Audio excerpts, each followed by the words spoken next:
2 महीने पहले ही सुजाता की शादी हुई थी। उसका ससुराल पास के ही गांव में था। घर में सिर्फ वो और उसके पति रहते थे। मैं अकेले दिन भर काम करती हूँ और ये आराम से आके खाना खाने बैठ जाते हैं। कपड़े धोने नदी पे जाओ, पानी भरो, चूल्हा चक्का, बस इसी में मेरी जिंदगी बीतने वाली है।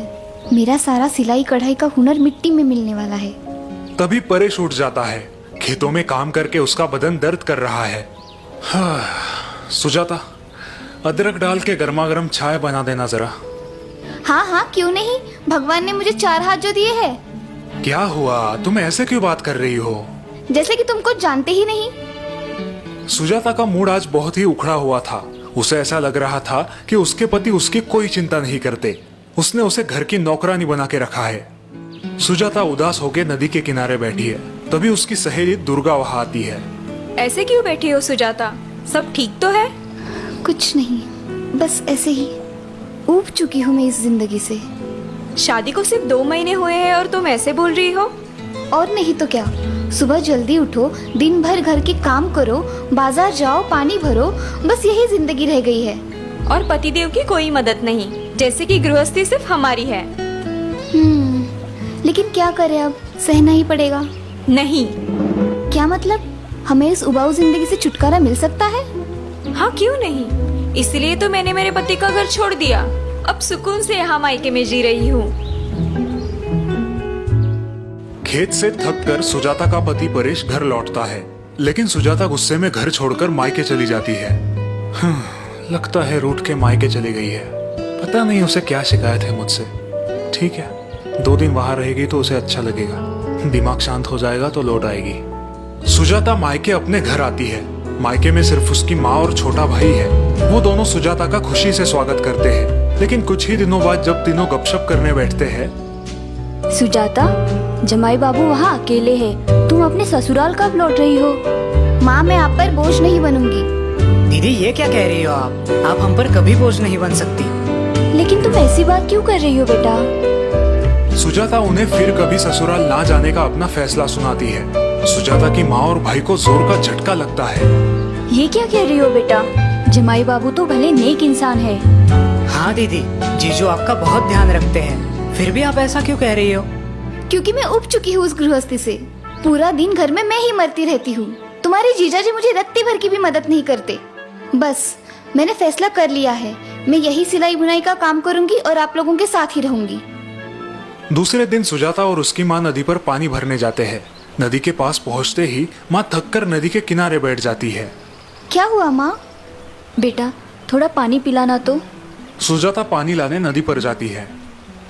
ओह, ये पानी तो बहुत गंदा हो चुका है। ये माँ को कैसे पिलाऊं? सुजाता माँ के पास लौटती है। माँ, नदी का पानी बहुत मैला है, इसलिए मैं नहीं लेके आई। अब क्या करें? अच्छा, ये बात है बेटा, तुम थोड़ी देर बाद जाकर लाना।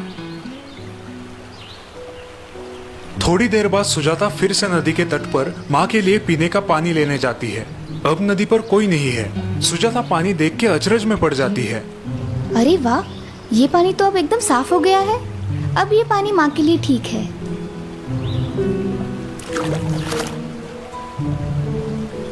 माँ, नदी का पानी बिल्कुल साफ है। ये कैसे हुआ? हमने तो कुछ नहीं किया। क्योंकि उसमें जमा मिट्टी और गंदगी नीचे बैठ गई है और बिना कुछ किए हमें साफ पानी मिल गया। बेटा, जीवन भी ऐसे ही होता है। कभी कभी हम जल्दबाजी में, गुस्से में होते हैं और तब हमारे दिल और दिमाग की अवस्था भी गंदगी भरे नदी के पानी जैसी होती है। सुजाता माँ की बात समझने की कोशिश कर रही है। उससे हमारा नुकसान कैसे होता है माँ?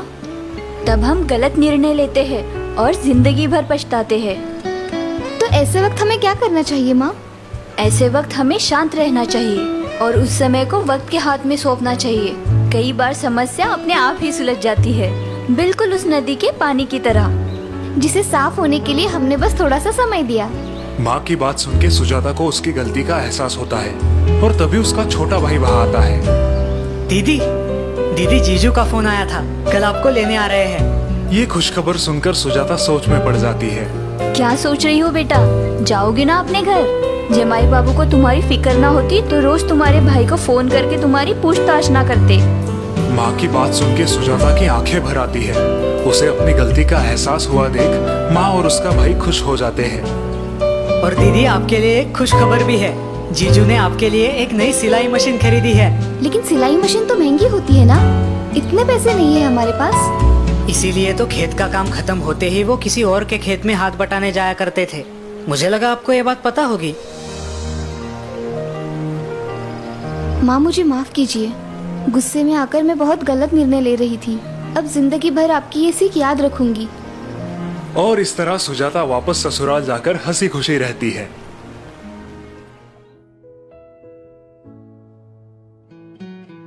गिरधरी लाल, जो एक माध्यमिक स्कूल के प्रिंसिपल थे, अब रिटायर हो चुके थे।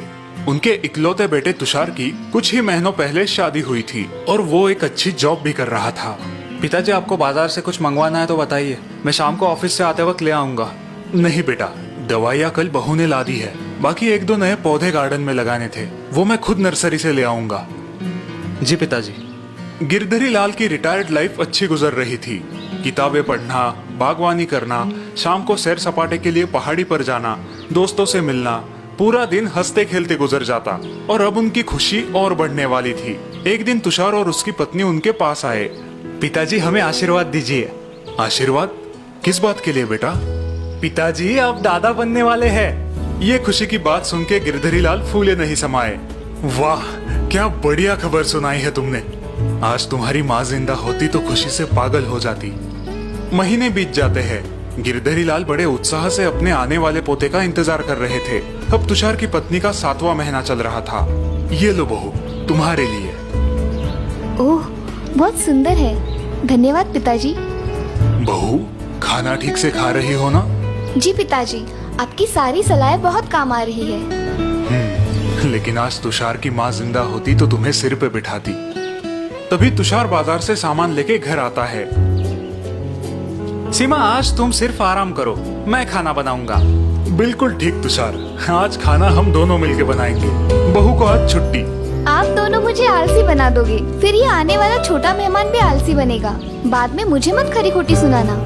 तुषार और गिरधरी लाल पालक की सब्जी साफ करने बैठते हैं और सीमा आराम से सोफे पे बैठी है। अच्छा, मुझे अब ये बताओ, तुम अपने संतान की परवरिश कैसे करोगे?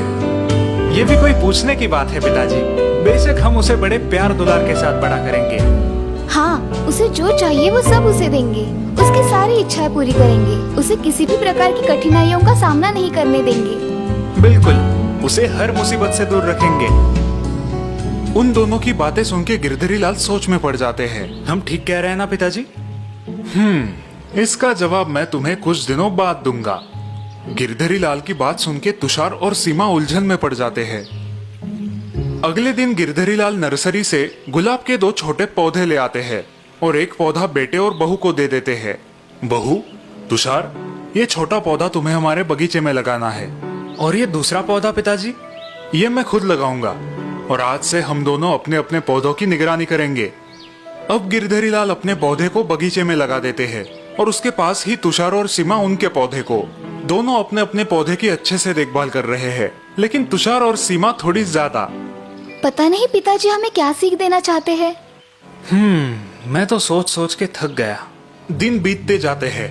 गिरधरी लाल अपने पौधे को सिर्फ आधा गिलास ही पानी देते थे और तुषार अपने पौधे को 2 गिलास पानी और हर हफ्ते खाद भी देता था। हमारा पौधा पिताजी के पौधे से ज्यादा हरा भरा लग रहा है ना? हाँ, और ज्यादा ऊंचा भी।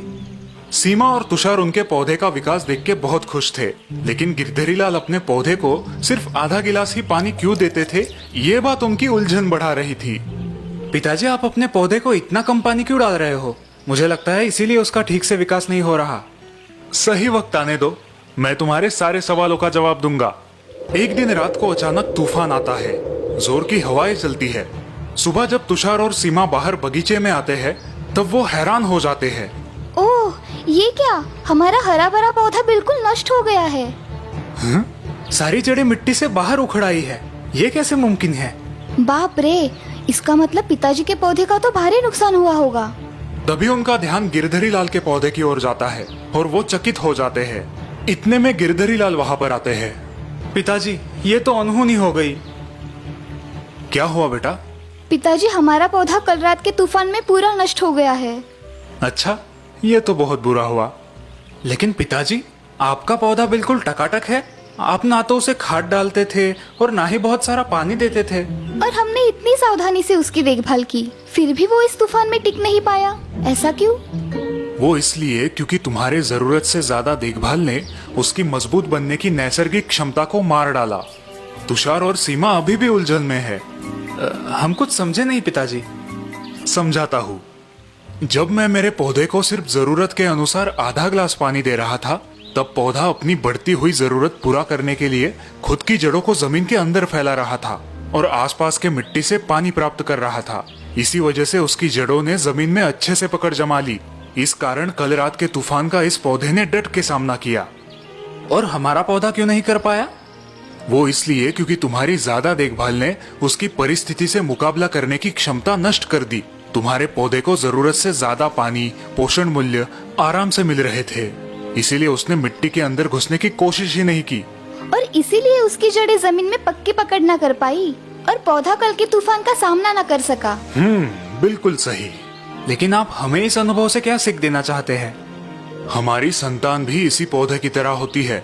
उनकी बढ़ती उम्र में अगर उन्हें जरूरत से ज्यादा लाड़ प्यार और देखभाल मिले तो उनकी कठिन परिस्थितियों से लड़ने की क्षमता विकसित नहीं होती और जिंदगी में उन्हें संकटों का सामना करना मुश्किल होता है।